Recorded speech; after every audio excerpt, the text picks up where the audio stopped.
What's up? What's happening? Welcome here to Where in the Sports World. I'm Travis Eldridge. We've got another terrific guest this week. Former Louisville guard, current Alba Berlin standout, Peyton Siva. Siva coming off winning a title in Germany last season with Berlin in Basketball Bundesliga. That, of course, the top level of basketball in Germany. Of course, that wasn't his first championship in his hoops career. He won 2 straight Big East titles at Louisville and then a national championship to finish off his college career with the Cardinals. Is about as good as it gets. We'll talk about winning that national title, playing for then Louisville head coach Rick Pitino, his journey, how he got to Europe and playing in Germany. And we'll also ask him what's next in his career. Could he stay with Alba Berlin long term? We talk about all of that and more right now in this episode. Peyton Siva joining me now.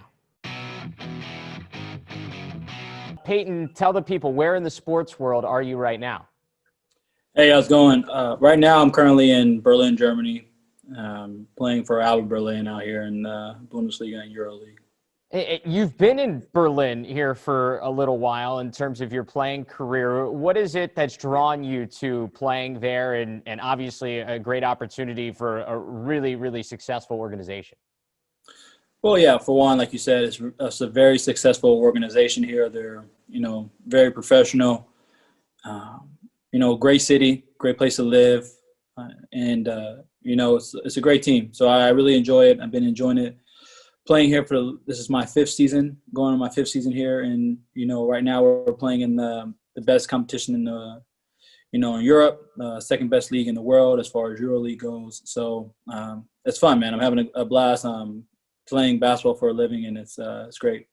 I wonder, as somebody, because the EuroLeague thing is very soccer in terms of, like, you don't have that when you're here in the United States, whether it's college or playing in the NBA. You don't have these different leagues you're juggling. As a player, what's it like to go back and forth from knowing what's at stake when you play your regular season in Germany and then knowing what's at stake when you play in the EuroLeague and balancing those 2 leagues at the same time? It's interesting because for one, EuroLeague is obviously, the tougher league, but also you have to take care of business in your domestic league also, which is the Bundesliga. So, it's tough sometimes going back and forth, but you have to take care of business because you can play 2 EuroLeague games in a week and then play your Bundesliga game right after that. So you have to make sure you kind of balance it all out and try to win every game as possible. But, in EuroLeague, we're trying to compete and we're trying to stay afloat. But in our Bundesliga, we feel like we should be in the first 3 spots. So that's our goal in that league. And the other league is try to get a winning record and trying to get to the playoffs. What's the fan base like? Because obviously soccer in Europe is king. Like, I don't think there's anything like soccer in Europe. Even here in the U.S., I mean, maybe football is the closest thing you can equate it to it. But you played in front of passionate fans at Louisville. So, like, where's the fan base? What's the fan base like for Berlin? They're great fans.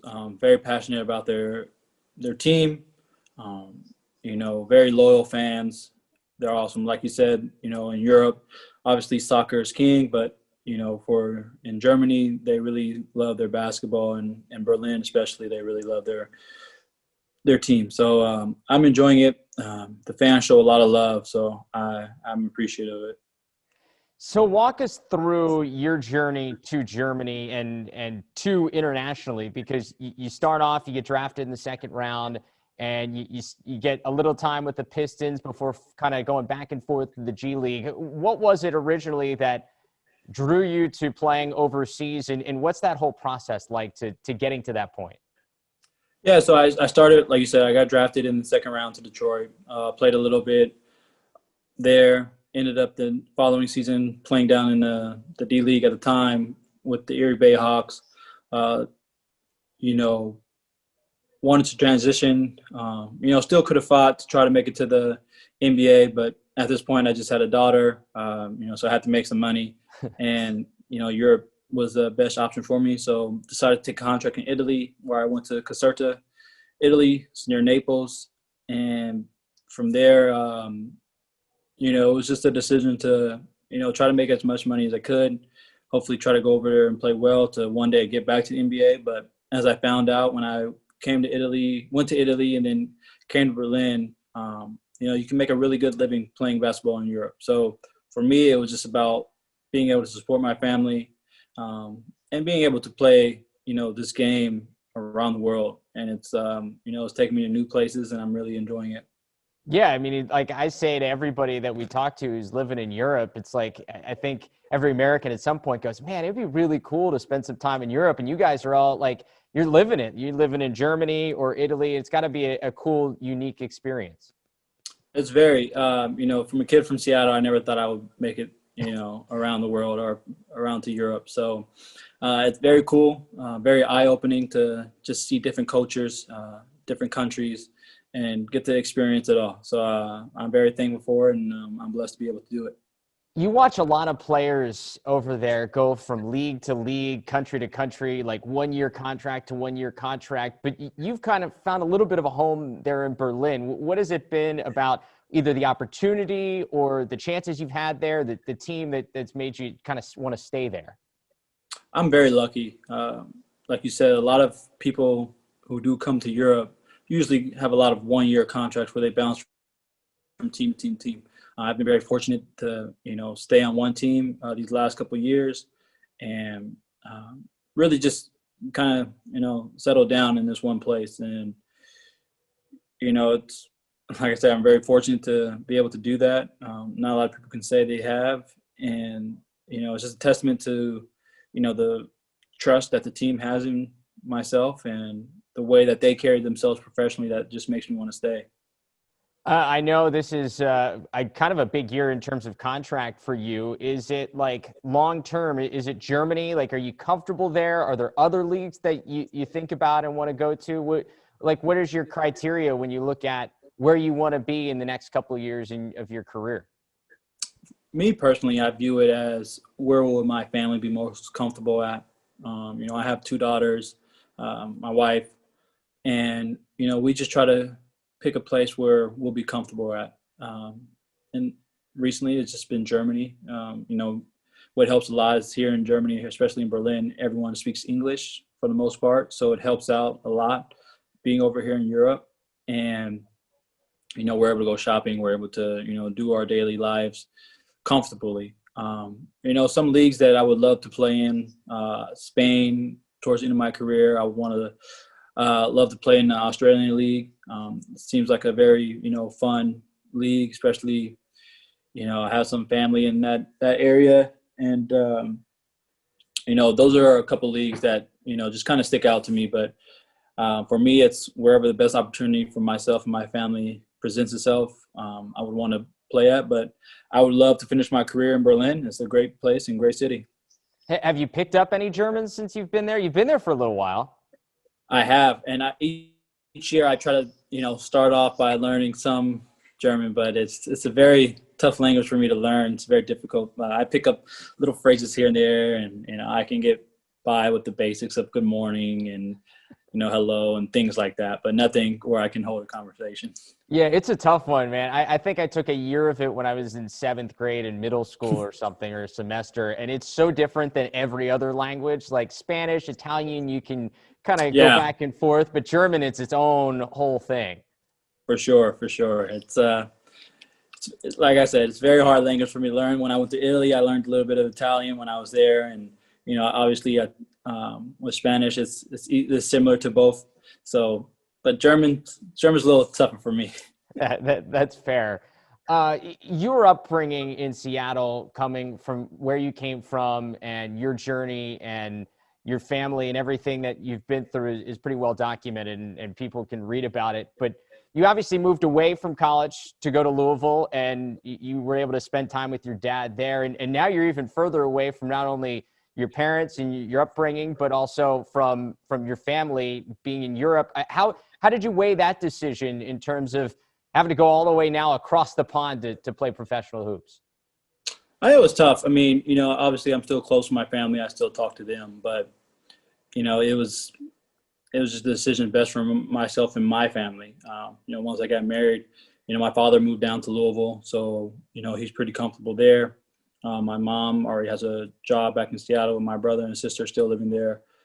Thank God for FaceTime, able to, talk to them through that. But, it's no different from college. When I was in college, I didn't really get to see my family a lot. So it just comes with the job, comes with the occupation. There's some sacrifices you just have to make, especially when you want to, get further and further in your career. So it was just one of those things that I get to see them in the summertime. I talk to them when I can, but I just have to make the ultimate, choice for myself and my family. Hey, have you spent time at all? And I think a lot of us have reflected a lot through the pandemic because there hasn't been a lot else to do in terms of like going out and experiencing much. Hey, have you reflected at all since you've been playing professionally, like where you came from and now all the opportunities you've been able to have and all the things you've done? I reflect all the time of, where I came from and where I am now as a person and as a player. I'm very thankful, for the people in my life who have helped me get to where I am.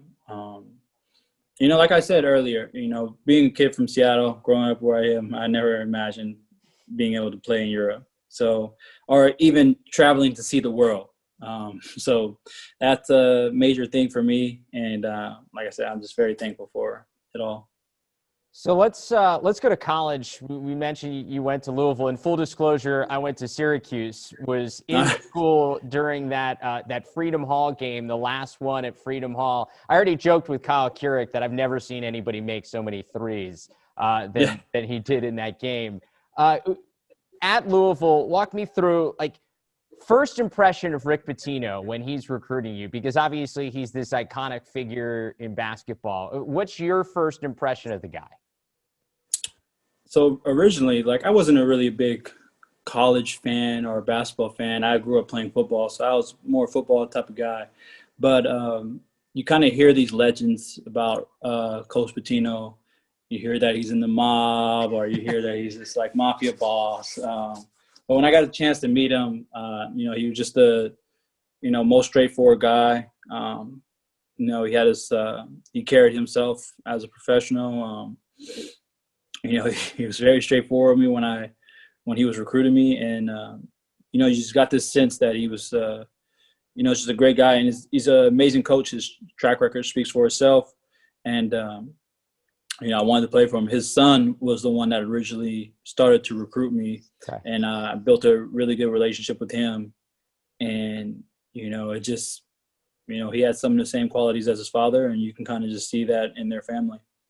So because we all see the animation and the all white suit that he was rocking during the sideline. Take me behind the scenes, the stuff that nobody sees in practice. What's he like? I would just say he's one of the hardest working people that I've met. Just little things when I would wake up in the morning, try to get to the gym early before everybody, he would already be running on the treadmill, working out. He always had this thing about being 10% body fat and holding his coaches to that also, close to that also. And, he always said that, he couldn't tell. He told the coaches, you couldn't tell a player to lose weight if you're overweight yourself. And, true. He kind of lived by that. And so just his work ethic, how he spent hours and hours watching film, studying teams, and, how well prepared he was for everything is just something that a lot of people don't see. So, unfortunately for him and Iona, they're dealing with a lot of COVID breaks and, stoppage, but I think they'll be a good team, a team to reckon with in the future. Yeah, I mean, you can't argue about conditioning when coach is running on the treadmill at 5:30, 6 in the morning, right? Yeah. Yeah, no, for sure. He'll tell you if you want to, take him on the treadmill, he will get it there and outrun you for days. You had a chance to play during the very end of what I knew as the Big East, which is still my favorite conference that I think we've ever seen in college basketball. The Louisville, Syracuse, Pitt, UConn, Big East. How do you remember that league and what was established, especially kind of toward the end of you playing in the final year of the Big East?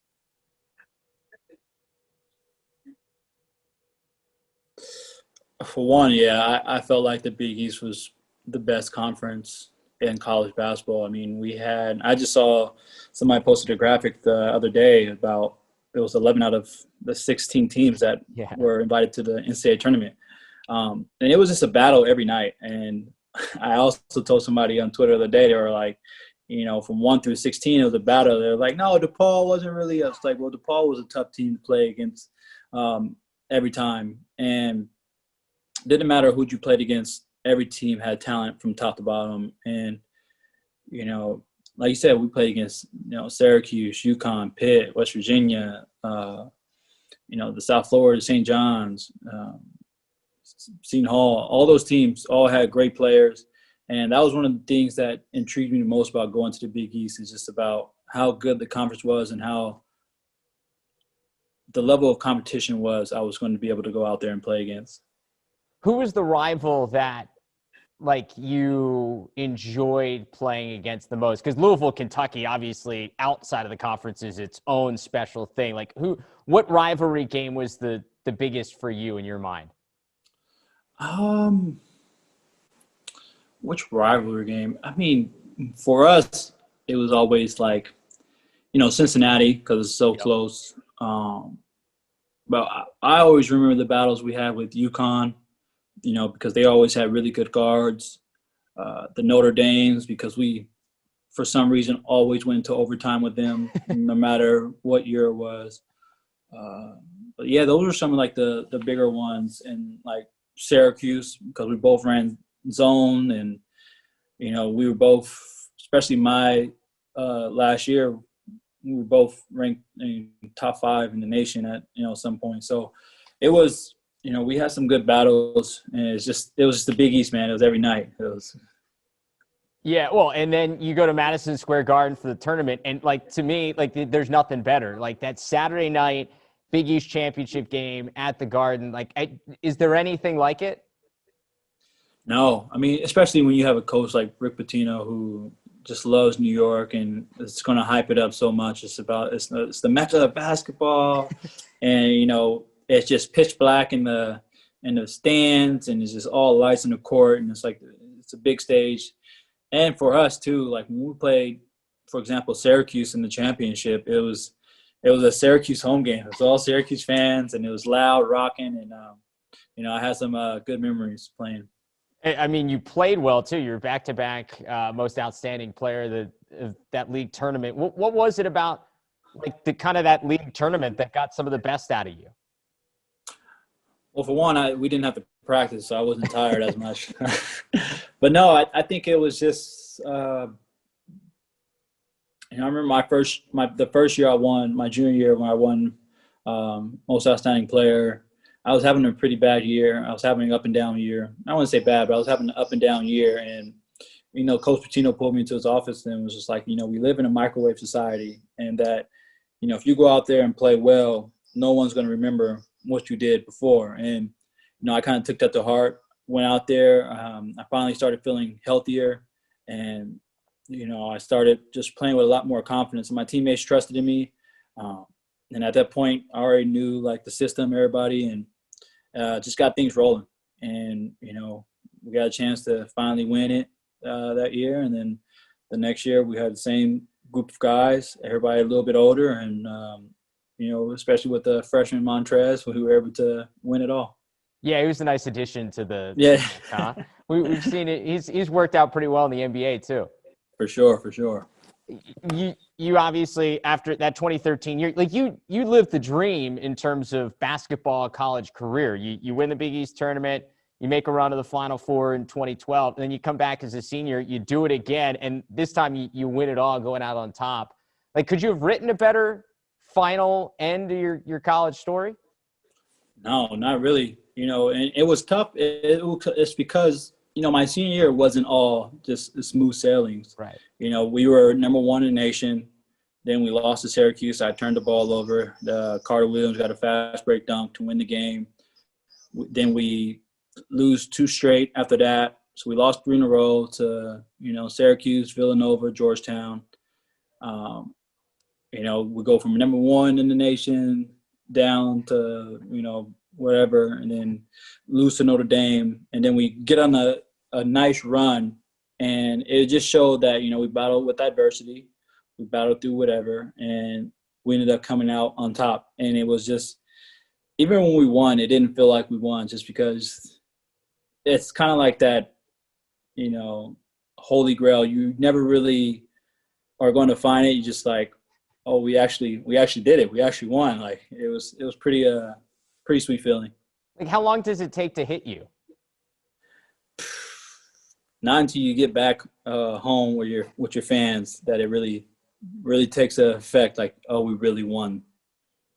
Well, I'm glad you mentioned the adversity, because I think that's what people sometimes forget. Like, the number of times, especially the last couple of times Syracuse has made runs to the Final Four, like they have these awful stretches. There's times during the season, as for me as a fan, I go, what is this team doing? And then all of a sudden they find their stride, and it's the right time. Like, when did you guys at Louisville find your stride in that run?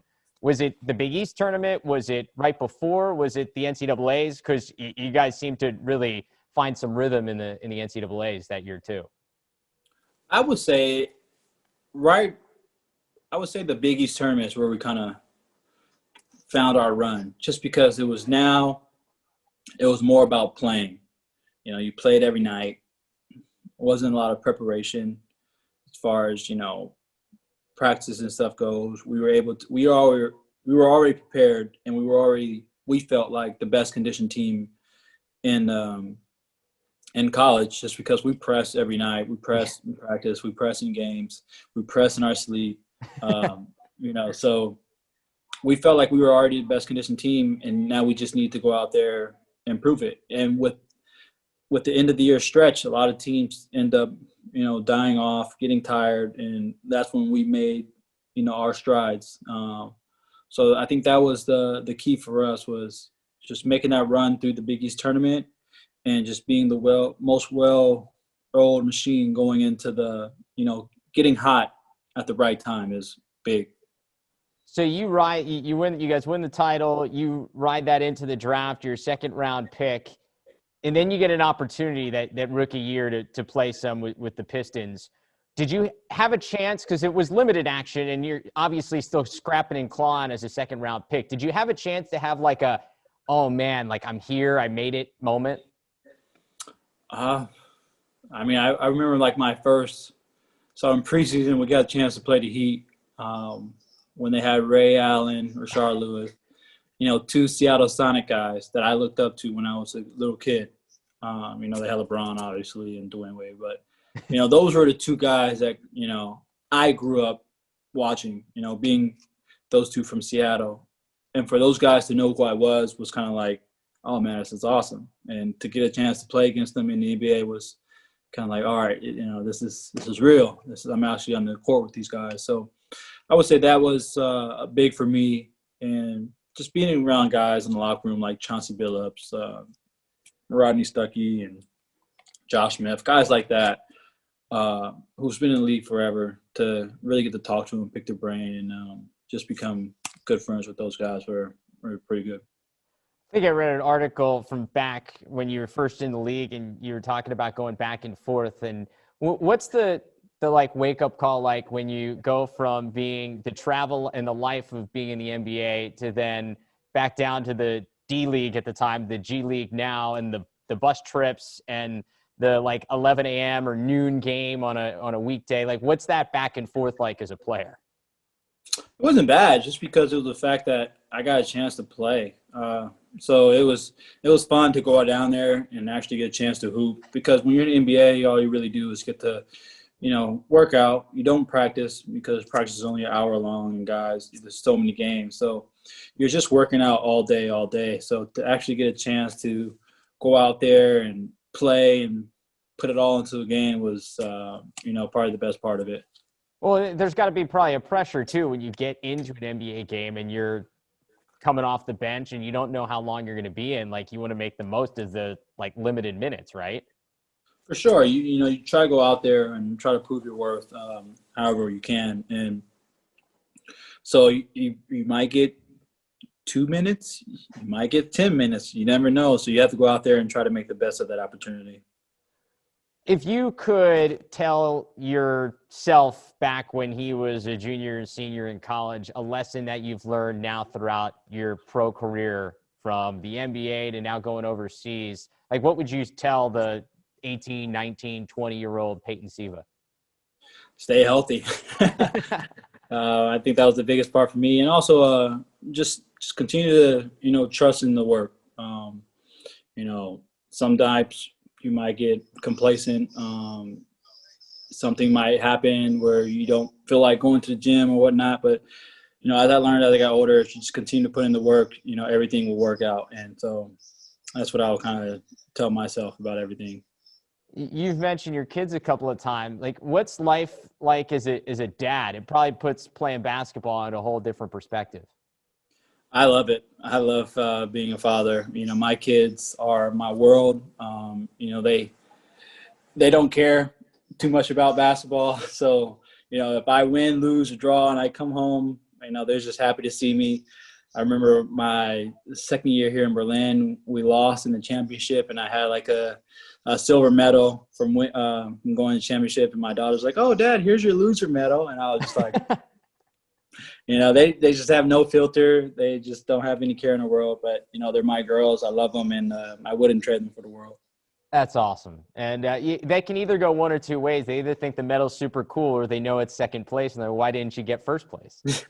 I mean, they had fun with it. They were running around the house with it. They didn't care. So, all right, let's finish up. I got a couple of quick hitter questions to have some fun with here at the end, and we'll get you out of here. Obviously, people are streaming a lot of shows and stuff. Like, is there any show you're binge watching, or what's the latest thing you've watched? So, I watch a lot of shows on Netflix. I'm also a big, animation guy. So, Okay. I think the latest show that my wife and I watch, it was some Apple original. I can't really think of the name right now. It was about, this person, this family that was living with, a baby, but it was a doll. It was weird. I forget the name of it.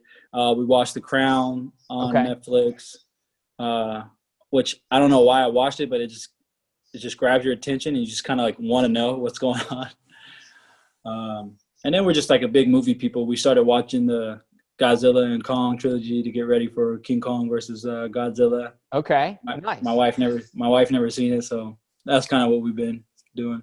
That's good. Everybody has their own big why. I think people have stretched outside of their normal comfort zone when it comes to shows because you run through a bunch of other stuff. You're like, I need something new to watch. Yeah, for sure. I mean, with my wife, we watch whatever we can show wise on Netflix. It's usually a lot of cartoons on our TV with our kids with Disney Plus and everything. So when we do get a chance to finally watch something, we try to watch a movie or something of that nature. All right, back to hoops. If there was one game in your career you could go back and replay, which game would it be?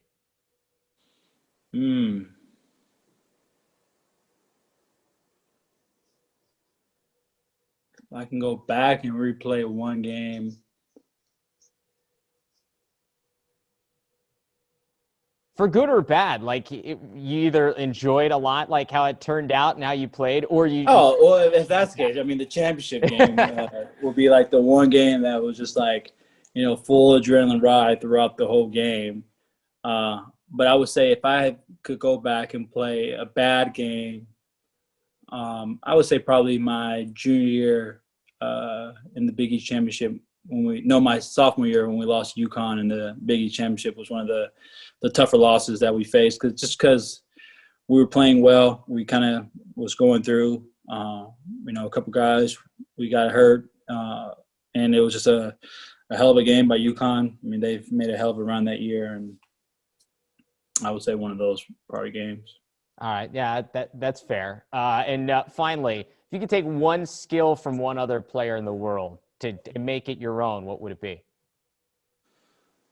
Skill-wise, I would say probably Steph's jump shot. That's the gimme. It's what else do you need? Because you take that and put it with anything else that you do, and you're good. Yeah, I mean, because you wouldn't say can't say I want to take LeBron's athleticism because it's not a skill. Right. I Like, I feel like I'm LeBron's size. Like, I think everybody would like that. well for sure. If I can take that, then I would definitely take like Kevin Durant's size, and I will go with that. But if I would take a skill set, I would probably take Steph Curry's shot. Yeah, that's a good one. I think it was Phil Pressey I spoke to last week, or a couple weeks ago, and that was his gimme. And I'm like, yeah, you're probably right. Yeah, I mean, for me as a player, like I feel like I can do everything pretty well. And if I can take just shooting that well to another level, I mean, I would take that. Well, hey Peyton, we appreciate the time. You guys are playing pretty well over there in Germany, so we're looking forward to seeing you guys the rest of the way, and hopefully we can catch up sometime again soon. I appreciate it, man. Nice seeing you.